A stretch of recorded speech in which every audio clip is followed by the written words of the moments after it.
والأخطر ذلك المكر الكبار الذي بدأ في العقد الأخير، وبالتحديد بدأت خيوطه تتكشف بعد أن سقط النظام العراقي البائد. بدأت خيوط مؤامرة كبرى على أمة محمد صلى الله عليه وآله وسلم. انتبه، فإن المؤامرة كانت أخطر مؤامرة على مر التاريخ.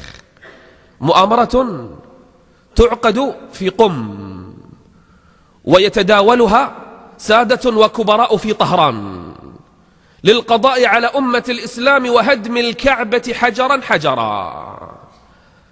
كشف المؤامرة بعض ذيولهم الهاربين وبعض من فروا إلى لندن، فكشفوا المؤامرة الكبرى في إنشاء مملكة عظيمة اسمها البحرين الكبرى، والقضاء على الموحدين كلهم وقتل من يقتلون في الحرم، بل تزعم رواياتهم وبروتوكولات سادتهم في طهران واليوم وللأسف في بلاد العباسيين في بغداد، وكانوا يطلقونها في بعض الأحزاب تسمى المقاومة في لبنان، وكان أذنابهم في الخليج يصرحون بأننا سنقتل في الحرم لوحده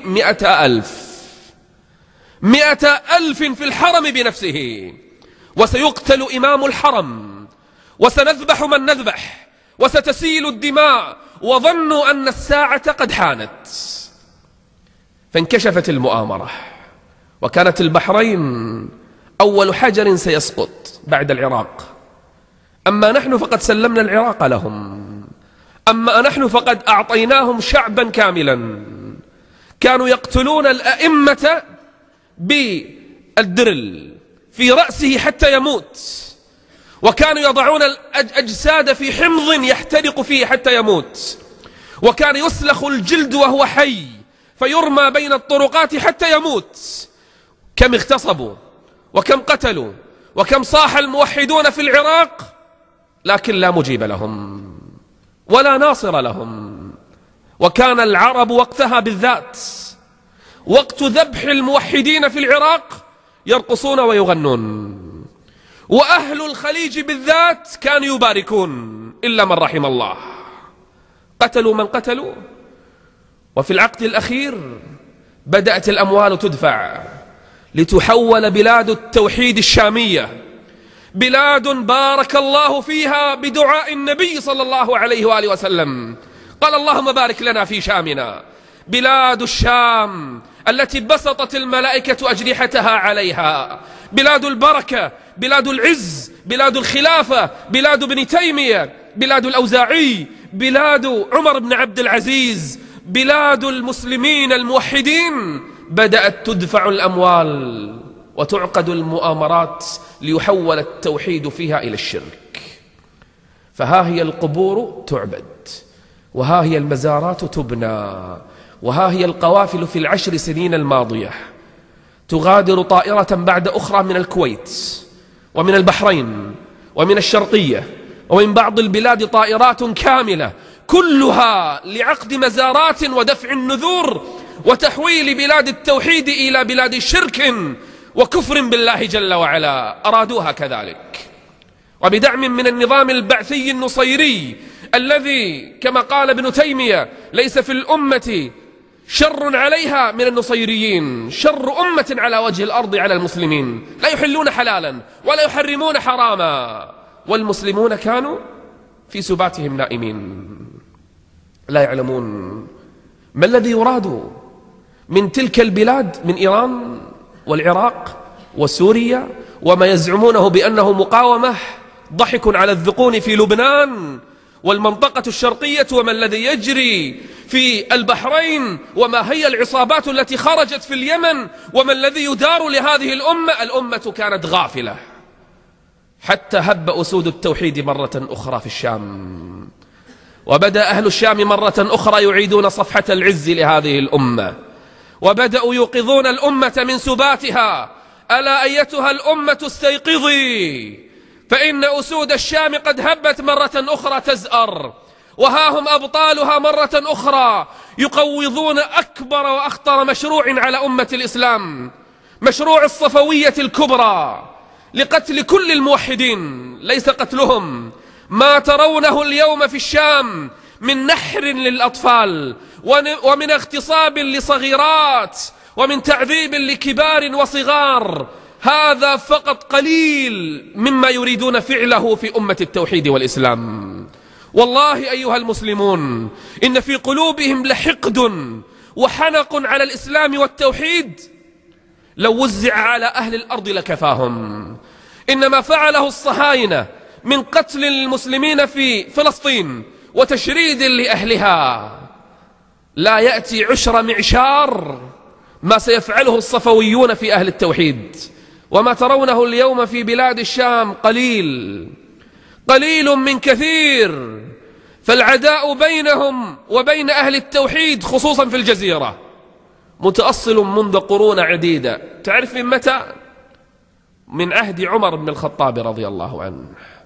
والعداء في قلوبهم والحقد في نفوسهم. ها هم أهل سوريا، ها هم بلاد الشام، ها هي البركة تظهر مرة أخرى، ها هم من الآن بدأوا يرفعون رايات التوحيد ليكسروا مرة أخرى كل صنم. ها هم ينشروا الإسلام وهم يقولون يا الله ما لنا غيرك يا الله، ما لنا غيرك يا الله. ها هي صيحاتهم تهد وتقض مضاجعهم.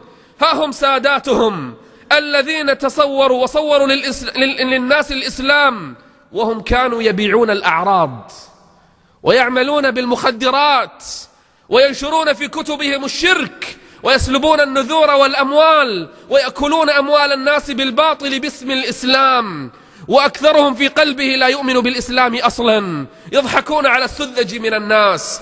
ها هم الآن يرتعدون من صيحات الله أكبر انطلقت مرة أخرى في سوريا. ها هم اليوم يهربون إلى حجورهم وجحورهم في طهران وقم. ها هم يعودون يجرون أذيالهم يقولون ما الذي حدث؟ أين مؤامراتنا؟ أين خططنا؟ أين أموالنا؟ ها هم أهل درعا، ها هم أهل دمشق وريف دمشق، ها هي أسود حمص حتى حلب بدأت تتكلم، ها هم حماقة مرة أخرى، ها هي مدن الشام يقولون لبيك اللهم لبيك، لبيك لا شريك لك لبيك. ولتخسأ ساداتهم وساساتهم وليموت غيظا كل كبير ضال منهم، وليذهب عباد القبور فيهم وسبابة صحابة رسول الله ليرجعوا إلى بلادهم خاسئين خانئين بإذن الله جل وعلا. وها هم الموحدون في العالم كله من الخليج ومن أفريقيا ومن بلاد أخرى يهبون لنجدة إخوانهم في الشام، لأنهم يعلمون أن الله عز وجل يقول إن تنصروا الله ينصركم ويثبت أقدامكم. هم يعلمون أن العزة بتوحيد الله جل وعلا، وأن الرجوع لهذا الدين قادم لا محالة، وأن عيسى ابن مريم لن يختار في نزوله ولن يختار الله له في نزوله إلا دمشق، تلك القلعة المحصنة بالتوحيد.